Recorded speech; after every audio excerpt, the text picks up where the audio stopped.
Calling all entrepreneurs, get ready because we have a real live business success story in the studio with us today. Don't go away, it's time to level up. Build Prince George's is a proud sponsor of Level Up.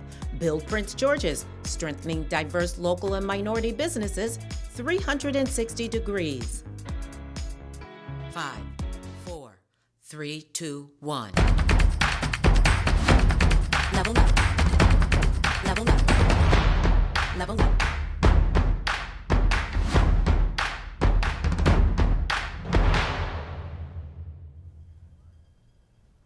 Hello, I'm Denise Roberts, and welcome to Level Up.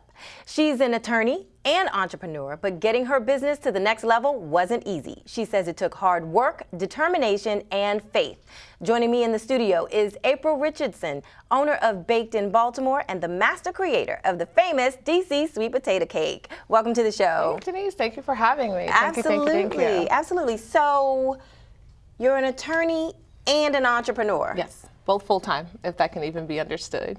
I'm an attorney. I've practiced full-time, and I also am an entrepreneur, and I have a full-time operation. I just have the right people around me to keep it running, while I practice. So you recently had something to celebrate. Yes, we do. Okay, so my company just launched 19,000 products into Safeway stores. So we took the entire Safeway region and the entire DC, Maryland, and Virginia area, 114 stores. Wow. A lot of work. So DC, Maryland, and Virginia? Yep, there are 114 stores in the Safeway region. Okay. So in order to kind of get to that level, you have to learn how to bake and master and then produce at a manufacturing rate. So we were able to kind of accomplish that. Wow. Yeah. Wow, that's awesome. Congratulations. Thank you. Thank you. Thank you. So, I mean, how do you go from attorney to bakery? I get that question often. Okay. So I, as an attorney, first I grew up in Baltimore City, and when I grew up in Baltimore City, I was very clear about one thing, is that in order for us, and when I say us Baltimoreans, but us as a black girl to do better, we have to learn better and associate ourselves with opportunities that would get us to the next level. So while I was sitting on the marble steps in the middle of the hood, I used to watch drug dealers, and I marvel at their success. Why is it that they are so successful at getting things done? Although it was illegal, they were still very good at mastering these business plans. And I studied them, and I figured it out. They got up earlier. They worked harder than everybody else. They had teams around them that was willing to execute, and they got it done. So I learned that lesson, not in the most positive set of circumstances, but it kind of drove in me the ability to do good by using those same success principles, because Baltimore City had a huge drug problem when I was growing up, and part of that success was because of the success of the street corner entrepreneurs. Okay. That's a very interesting analogy. It's the truth, Okay. right? So tell me from step one, how did you start this business and get to where you are today? So I've always been an attorney, first, but I turned companies around.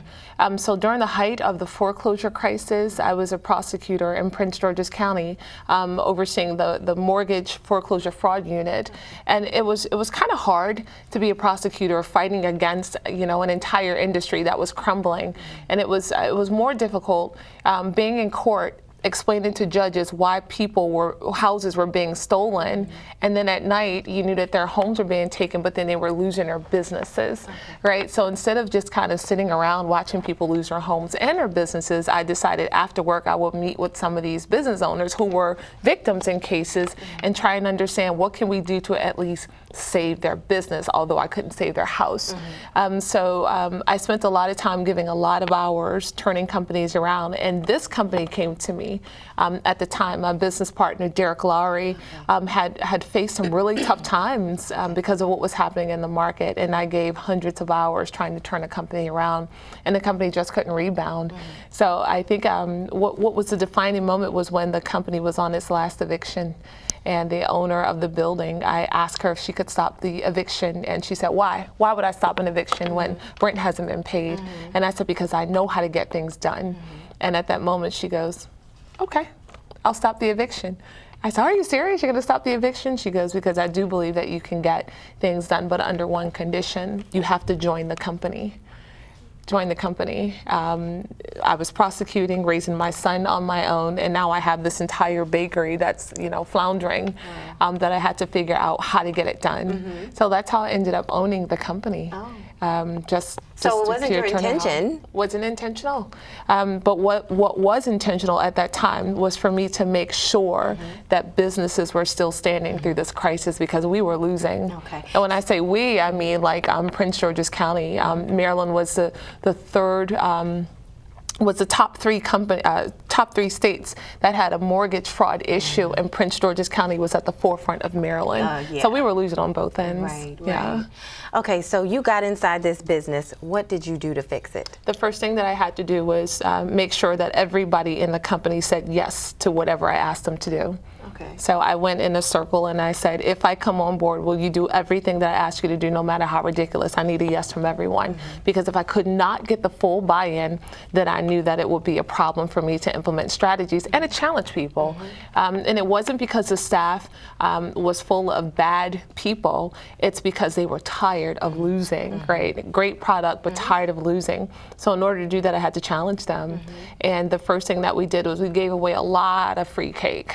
In order to keep people happy, in order to keep customers. And we also lost a lot of customers at the time because they were tired of the bad habits of the company. And I literally brought them back by simply sending them stuff, although they didn't ask for it. So we lost a lot of money that year, but it wasn't about the money. It was about the sustainability of the company and rebuilding the reputation of the company. Okay, so you said that the customers were tired of the bad habits. What were some of those bad habits? Late deliveries, product not being on time, the quality of the product was an issue. The lack of customer service was an issue. Everything that happens to companies when they're going down. And that has a lot to do with the psychology of being in business, right? So the easy part is when you are in business and things are great, everyone's happy. Yes, we'll deliver. Yes, we're excited. Yes, try the product. But when things start to happen and the company goes down or the leadership starts to go down for various reasons, that's the tough part. You have to have that same level of enthusiasm and optimism. But the truth is that psychologically it doesn't work that way. So, but the things that you talked about, that you listed, I mean, they seem so basic. Late deliveries. I mean,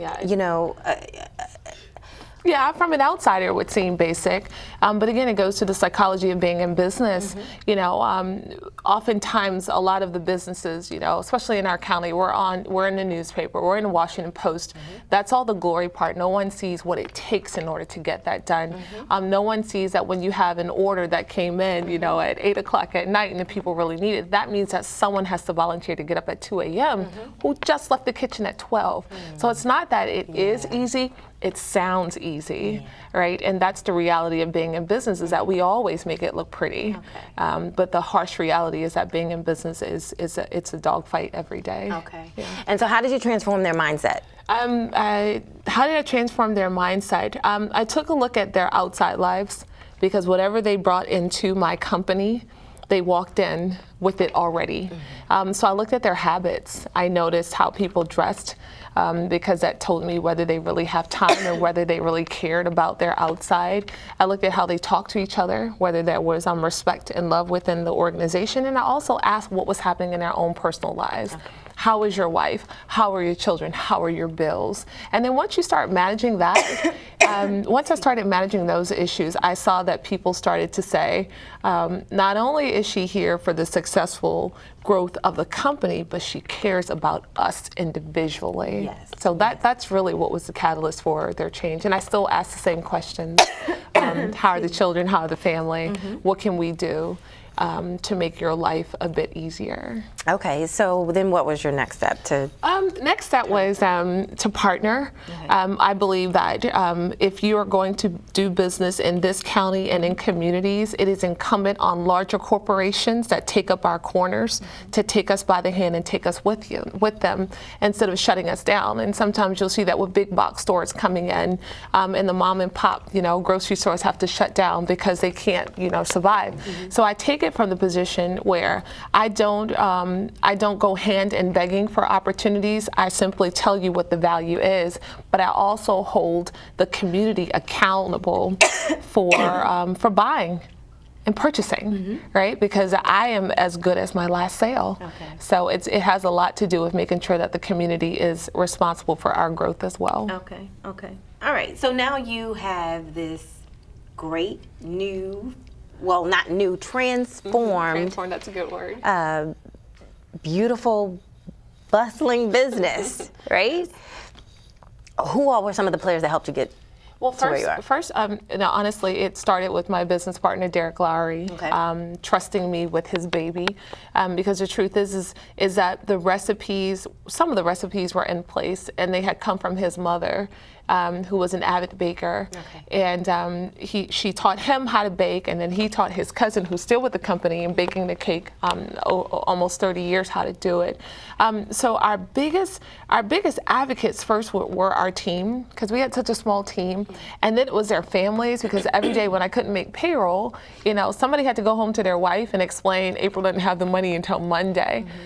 So I have to be very clear to say that if it wasn't for those husbands and wives and boyfriends and girlfriends saying, we believe in her, she better make this happen, our doors wouldn't be open. That was the foundation. And then the secondary part was the community, the people who have been buying for us from years. When we were selling cakes out of the car, they're still our customers. And then the third part was partnering and making sure that Prince George's County knew that we were here. So I connected with organizations like the EDC, the Economic Development Corporation, FSC First, whoever would listen. Whoever would listen to us is who I was willing to talk to. It takes money to run a business. It does. So. Oh, I'm $350,000 of my own funds in. Okay. That's right. But I used my money first. Before I went and asked someone else for money. And the reason why I asked that is because you mentioned FSC, and I know that's the county's lending institution. That's right. That's right. How did they help you? So how the story kind of went is that we were in Prince George's County working out of Landover Hills when we were kind of seeing the highs and the lows of being in business. And at that time, that was years ago, there really weren't too many options in the county for companies like us. And unfortunately, even then and today, it's hard to get people in Prince George's County to invest in the little guys, right? For whatever reason. So we ended up moving to DC because DC government called and told us about all the incentives and all the options that they have for companies like ours. And we moved to DC to get healthy. And then I wanted to come back into Prince George's County.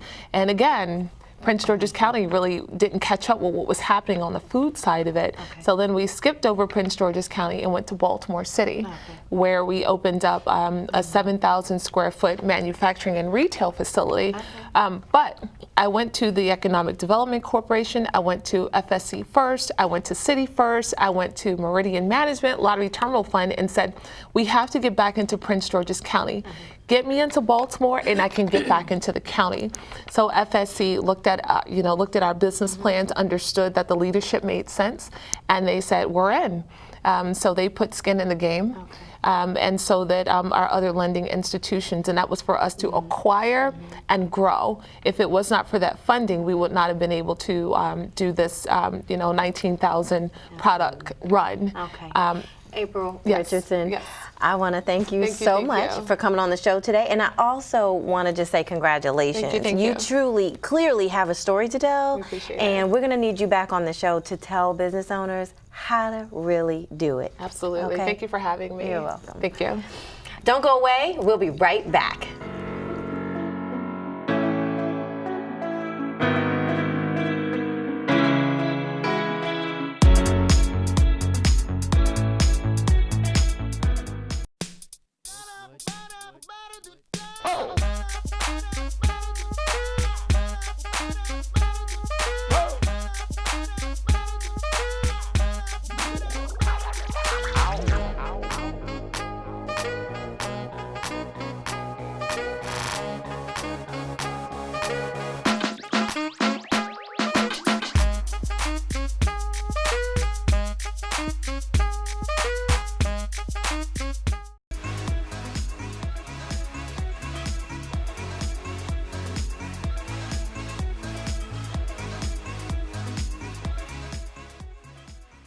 Welcome back to the show, and thank you for tuning in to Level Up.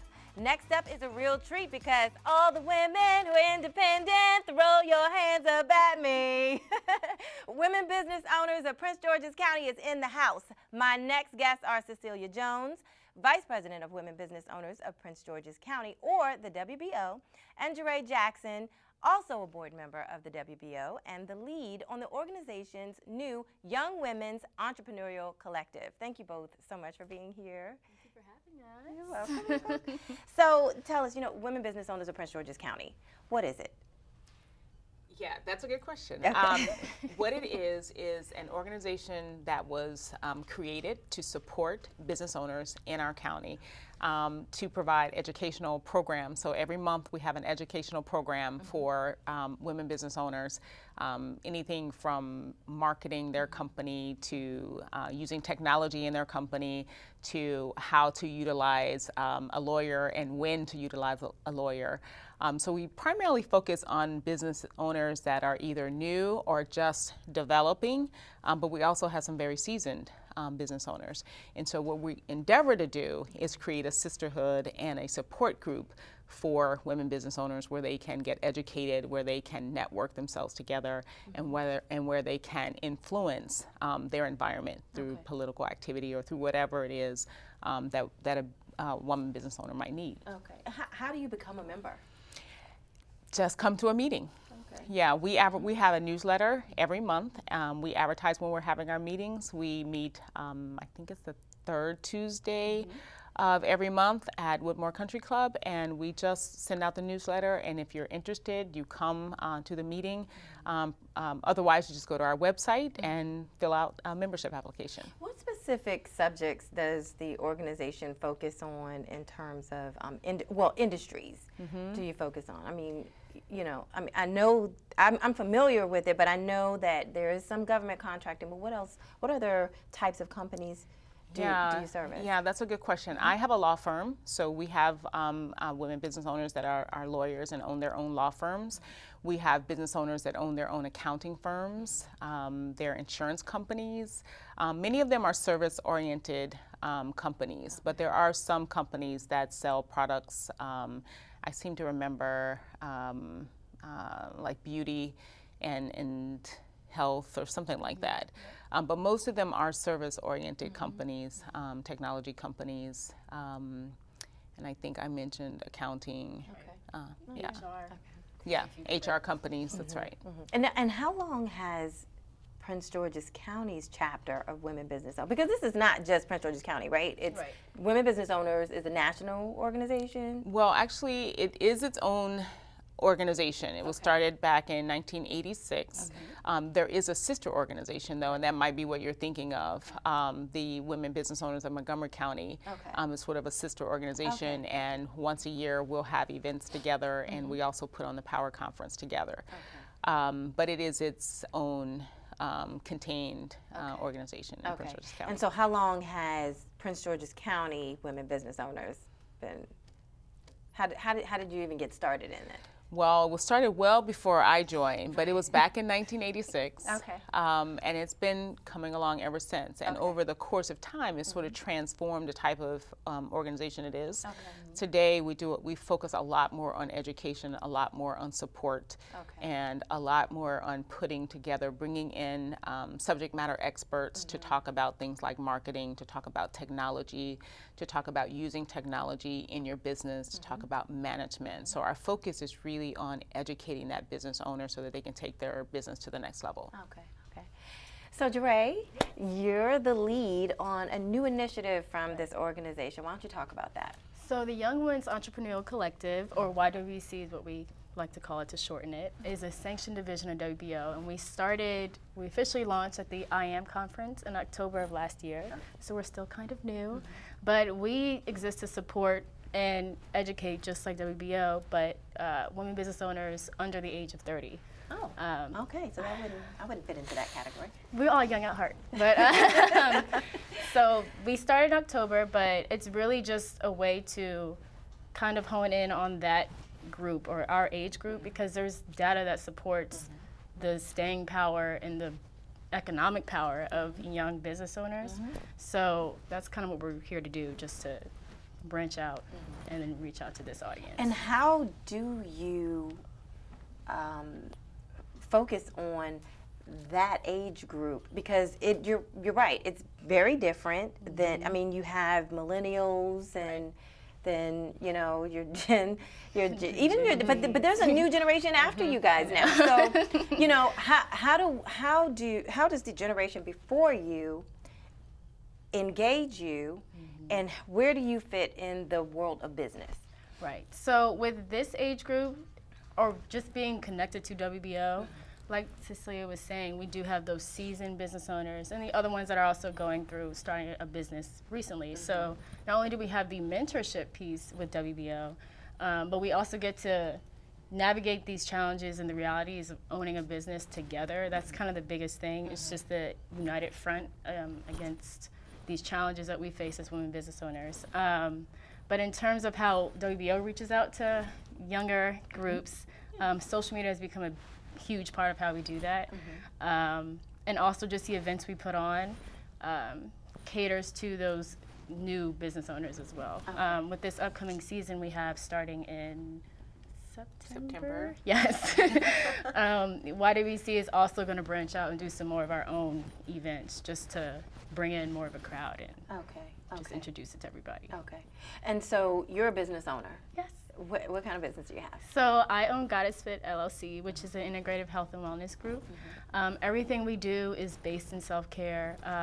What I found, why it started, when people embark on this fitness journey or whatever the case may be, they neglect their mental health, their spiritual health, their emotional health. So what we do is kind of integrate everything in terms of how we treat and just go on this fitness journey together.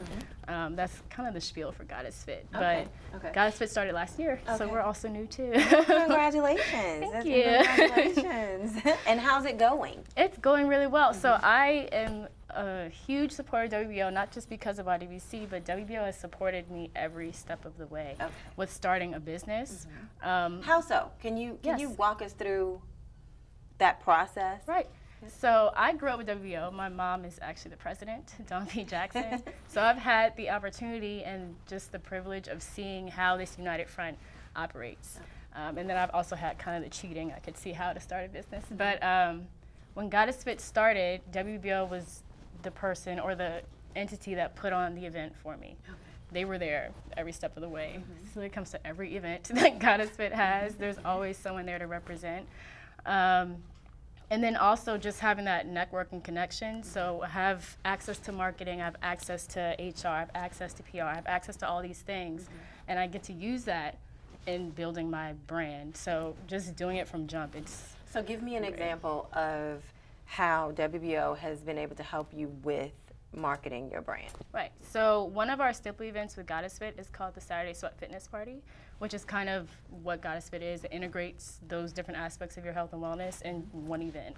So we have a physical exercise, and we wrap it up with a realigning yoga class. So there's all these different things that we do to put it together. But Tammy Mullen of Clout, who is also on the board of WBO, she provided the space for our first event. WBO sponsored the event. Nudon Marketing Group marketed the event for us. So just being able to have those connections with what we do. So even, that was our first Saturday Sweat, which was June of last year. So we've been doing it monthly since then, and WBO and Nudon Marketing have been a step in every way. They've supported. Yeah.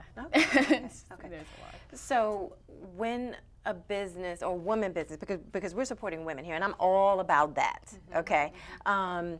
when a woman business owner comes to WBO, what are they first exposed to? Or if it's someone who just wants to get started, they have this idea, can WBO help them with that? Absolutely. Absolutely. And one of the things we do, we have our monthly meeting where we're going to be focused on a particular topic that meeting. But one of the first things we do is we connect that new business owner with a mentor. Generally, it'll be somebody on the board, and everybody on our board has some specific skill. We have an attorney, and that's myself. We have an HR person. We have a marketing person. We have all of the different things that a new business owner might need, and so they immediately have those resources available.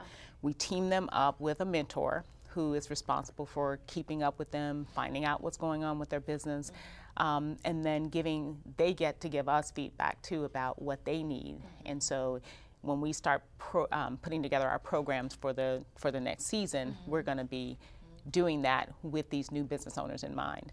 We also have just decided to implement another aspect of the program where we sort of try to track how much has your business grown over this period? Okay. How much did it grow in terms of resources? How much did it grow in terms of development of your operating systems and the different things that you need? Okay. So that's what we endeavor to do with every business owner that comes to Women Business Owners. Okay, okay.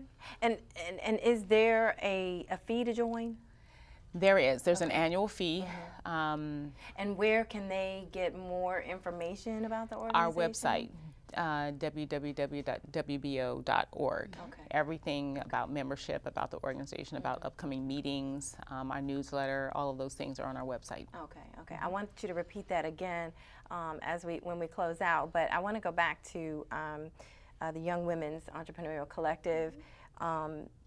This initiative is purposed to serve and reach out to that generation. So how's it going? I mean, how many, you're attracting more members this way, right, in that age group. How's that going? So since we literally just started not too long ago, it's grown kind of, not exponentially, but gradually. Okay. So we have a few members who are 30 and under because of the start of YWC. When we did launch, it was at kind of an exclusive event, which was the It's All About Me conference. So it wasn't really publicized as it should have been. But now that we're starting the new season, we have our own social media sites that we also can reach out to people with too. So it's been growing because of that, but obviously we want to grow some more. So. And you know, I know that the WBO always has this annual conference that It's All About Me. I've been to a few. What can we look forward to for the upcoming or next year?